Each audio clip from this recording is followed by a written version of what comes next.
지금 저부터 할까요? 예, 그렇게 예, 예, 합니다. 예. 이번 주 이제 돌아오는 주일날 네. 설교할 건데요.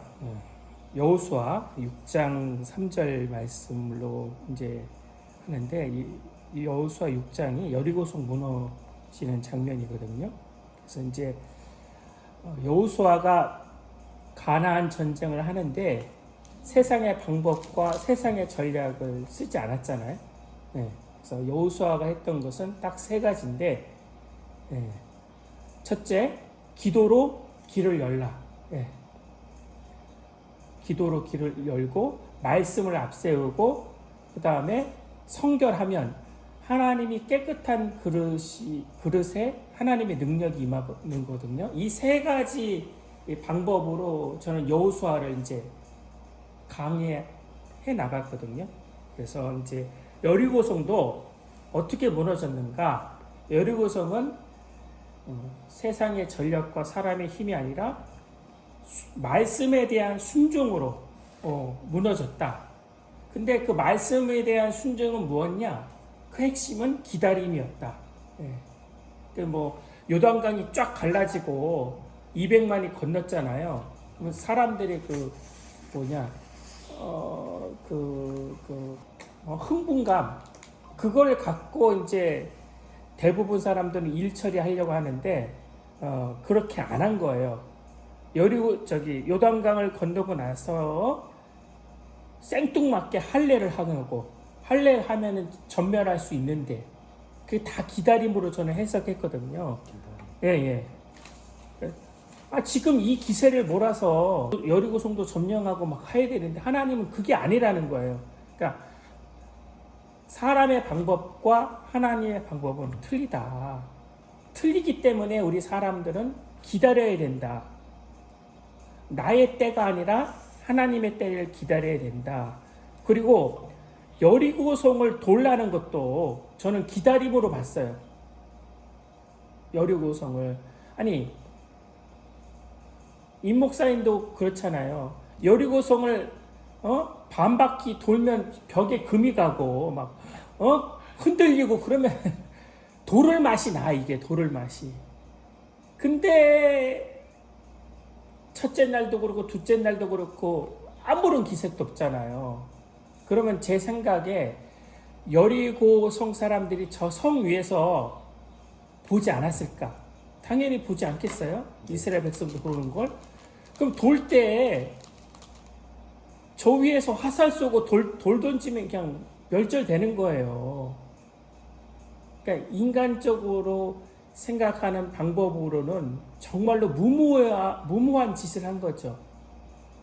그 무모한 짓을 통과하는 시간이 필요한 거예요.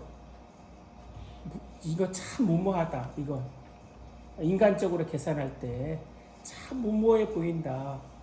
그 시간을 통과하는 과정을 통해서 여리고성이 무너졌다. 예. 그러한 중점으로 이번 주일날 설교할 예정입니다. 저는 이상입니다. 이렇게 하면 되니.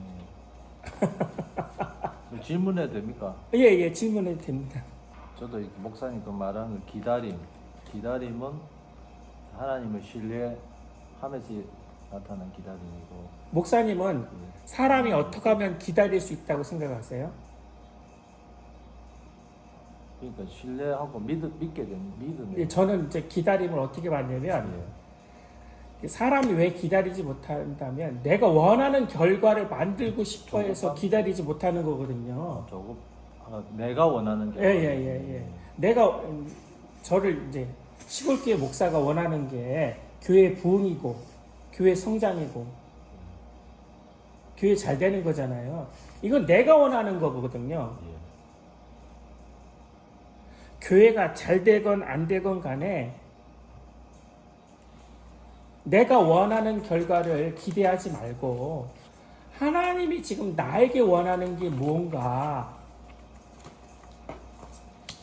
그거를 이제 집중하다 보니까 하나님이 원하는 것을 바라보게 되니까 기다려지더라고요. 버티게 되더라고요. 사실 제가 제일 못하고 안 되는 게 조급함이고 잘 기다리지 못하는 거거든요.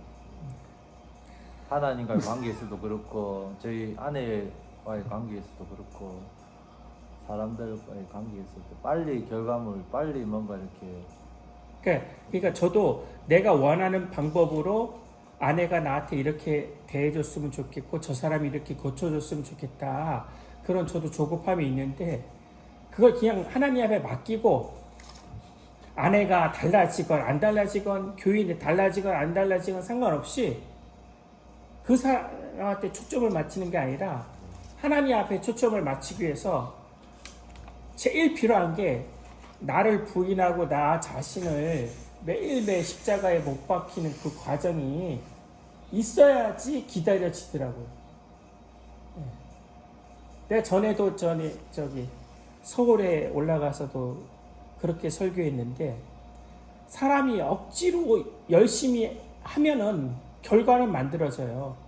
이스마엘의 결과를 만들어져요. 사람이 하면. 근데 이삭은 안 나와.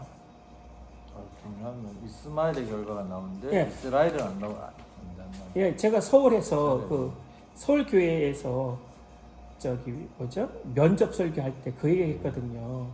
부흥이 사람의 힘으로 안 되는 거라고.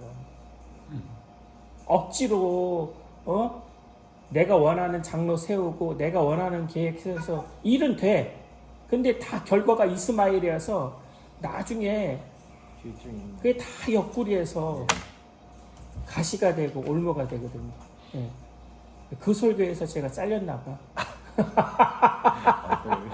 괜찮아요. 나는 아이고 도사님 이야기 전에 난 부산에 가서 그랬잖아. 건친교배에 대한 이야기했거든. 예? 건친교배. 아니 면접 설교를 그런 그런 설교했어요? 그 내가 왜냐면 왜 그런 일 아니 그런 그- 설교 잘. 왜냐하면 그 염수 동부면에 가면 내가 가끔 가다가 여행을 하는 코스가 있다. 드라이브하는 코스가 있는데 그 길을 갔다. 그래가지고 가니까 염소들이 전부 다 이상하게 생겼어. 자리가 좀 딸망하고 뿌른 건데 예. 대가리는 큰데 예. 그 생기는 기는 어른 염소야. 오. 근데 몸이 너무 작아. 예. 근데 그 원인을 내가 알게 된 이유는 뭐냐면 그 우리 집사님이 키워왔던 염소가 한 십몇 년 동안 예. 완전히 가족 간의 교배였어. 아, 그럼 애들이 빨리 죽었었잖아. 염소도 그런 거예요? 완전히 그렇다니까. 아, 근친 교배하면 염소도 그렇게 나와요? 그럼요. 사람만 그런 게 아니라? 아, 그럼. 이건 너무 정확하게 나타나요. 그래가지고, 그, 염소가 태어나자마자 설사를 하고 질병을 앓기 시작해. 면역성이 없어가지고. 아, 그래가지고, 염소들이 거의 다 그래. 90 몇 프로고, 거의 네. 그 전부 다 그렇다고 보면 돼. 그러니까, 왜 그러냐고 그냥 살펴보니까, 개체수는 많은데, 첫째는 그 근친교배는 오래 못 살아요. 그리고 그 몸 생김새가 다리가 짧아. 그리고 이상해. 크지도 않아. 성장이 없어요. 근데 그 설교 면접 부산 큰 교회 가서 그게 했지. 어떤 영적인 적용이 되는 겁니까? 그래서 영적으로 적용. 정신 똑바로 차리라고. 그래가지고 강사 설교를 하잖아요. 내가 그 들어가가지고 뭐라 저보다 했냐면 더 쇼킹하네. 내가 들어가가지고 밑에 가니까 지하실이 있는 거예요. 예. 지하실이 딱 있는데 완전 분위기가 무게 잡힌 분위기라 지식인들이가 전부 다. 그래서 이거 내가 딱 보니까 한 방 치야 되겠다. 한 방 치는 게 아니라 제대로 설교해야 돼. 그러면서 야 그런 의도는 가진 게 신실하게 그렇지는 않아요. 그런데 내가 설교 준비한 게 그렇다는 거지. 아, 예. 그럼 왜 성장을 못했느냐 보니까 딱 핵심이 건친교배다. 그래서 거기에는 그럼 이 건친교배를 그 문제를 해결하는 방법이 있다. 내가 그 솔루션을 이야기하는 거야. 다른 거 다 하나도 할 것 없이 쓴 놈을 바꿔야 된다. 쓴 놈. 예. 쓴 놈을 바꾸면 예. 살아난다. 예. 예. 그러니까 암놈들은 괜찮아요. 암놈들은 그 받아들이는 입장이잖아요. 네. 쓴 놈들은 공급하는 입장이거든. 예. 공급을 바꿔야 되는 거야. 예. 그 쓴 놈들은 태어나면 이 놈들은 다 잡아먹고 예. 새로운 순 놈을 예. 남들에게 주고 예. 새로운 순 놈 가져와야 되는 거야. 그 교회 남자들을 싹 바꿔야 된다는 거예요? 그런 이야기는 아니고 적용했네요. 우리의 네네. 그 현 상황, 예, 예, 예. 현실을 보고 예, 예. 힘이 있고 건세가 있다고 해서 남용하면 안 된다는 거예요. 아. 그걸 하면 안 되고 그걸 힘을 빼야 돼. 네네. 그리고 이 공격적인 것을 하나님의 선교적인 마인드로 바꾸라. 아. 나는 그런 설교를 했지. 예. 그렇게 이제 하니까 이제 사람들이 막 설교 끝나고 나니까 좋아할까 싫어할까 다 좋아하는 거야. 예. 그리고 목사님 오늘 1억 한번 내두고 가가십시오. 예. 일단 제 생각 가서 한번 생각해보고 하겠습니다. 그랬지. 근데 1억도 안 냈지 내가. 설교를 먼저 선보이고. 그래서 목사님 오라는 거예요 제가. 솔직히. 아시겠죠? 내가 갈게 안 목사님은 갈게. 저기 큰 교회에서도 잘 아실 거예요. 네. 제가 보기에도. 그래가지고 그런지 아는지 모르겠는데 웃으면서 했지. 내가 왜냐 내가 거기 교회를 얘가 교육 전도사 때 그 사역을 했던 사람이고 그러다 보니까 내 사랑하는 마음이 아끼는 마음이지. 그래 하고 웃어가지고. 근데 또 사람들 점잖은 면도 있어요. 똑똑하고 야무지고. 그런데 그 다 지식인들이고 뭐 그러니까. 그래서 그렇게 하겠다고 힘을 잘못 쓰면 그런 현상이 일어난다. 아유. 그걸 뭐 자각이 일어난지 모르겠습니다. 그래 뭐 하여튼 그렇게 하고 내려오는데 너무너무 재밌게 하고 내려왔어요. 내가 이 교회를 아낀다. 정말 아끼고 사랑한다는 거 그래서 메시지만 던졌어. 부산에서 하여튼 그런 교회가 있어요. 하여튼 갔다 왔어요. 안 갔다 그래서. 우리 집사람들 물어보니까 그거 말라고. 근데 고생 좀 하면 어때? 안 그래요? 그죠? 시골 교회는 영광스럽게 생각해야 됩니다. 이거 목사님한테는 타포교회가 진짜 하나님 축복의 장소라. 네가 한번 해보고 싶은데 해봐라 일하면 하나님은. 얼마나 감사합니까? 그래서 우리가 이거를 나는 생각은 기회는 놓치지 말고 정말 잘 만들어 나가자. 이거 앞이 안 보이는 게 정말 재미가 없어. 하나님은 이렇게 우리를 순종을 요구하시고 시험 문제를 내실 때 우리를 벽사를 잡고 한계 끝까지 이렇게 몰고 가시는 것 같아요. 정말 하나님 순종하는지 하나님 뜻에 따르는지. 근데 사실은 이제 뒤에 우리 결론을 우리는 다 알고 있는 내용인데 하나님은 사실은 아들을 죽게 하시는 게 뜻은 아니잖아요. 또 그럴 마음도 없으십니다, 하시는 그죠? 하나님은 아까 우리 목사님 그 본문하고도 조금 연결되고 어쨌든 하나님은 계획이 있으셔서 우리는 다 모르지만은 하나님 뜻에 따르면은 여호와 이레 뒤에 그런 말씀도 나오잖아요. 그죠? 제가 이스라엘에 30대 때 30살 때 이스라엘 갔어요. 을 통해서 그 하나님 나라에 대한 가치라는 제목으로 설교를 했어요. 그러면서 이제 그 하나님 나라의 가치가 뭐냐 겨자씨에 대한 비유거든. 이제 기성정결로 이제 어떤 그런 분위기 속에서 하나님은 이렇게 아주 놀라운 드라마틱한 것도 그 역사를 하시지만은 미약한 그런 어떤 존재감, 겨자씨 비유를 가지고 하나님 나라를 이제 말씀하셨습니다.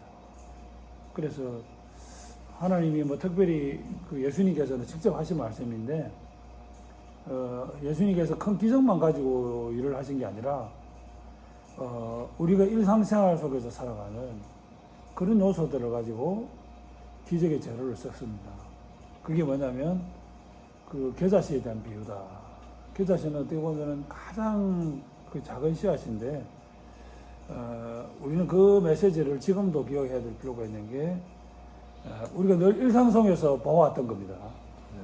일상 속에서 보아왔던 거고, 그리고 이미 우리가 경험했던 겁니다.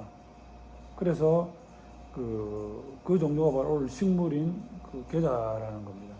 그래서 그런 거를 관찰하는 능력이 있어요. 그 관찰하는 힘이 있어야 되고, 그것을 꿰뚫어보는 그런 사고를 가져야 된다.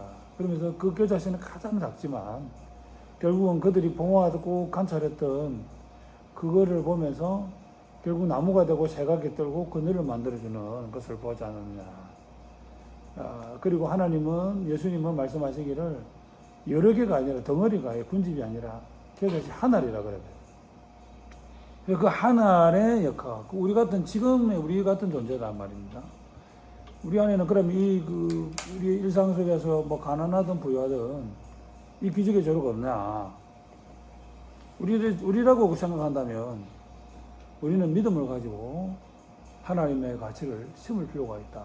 어떤 말씀을 받더라도 이거를 받아들이는 청중이 내 삶의 요소에 무엇을 가지고 적용하느냐에 따라서 내가 하나님의 이 놀라운 섭리를 경험하면서 기적을 맛볼 수 있을 것이다.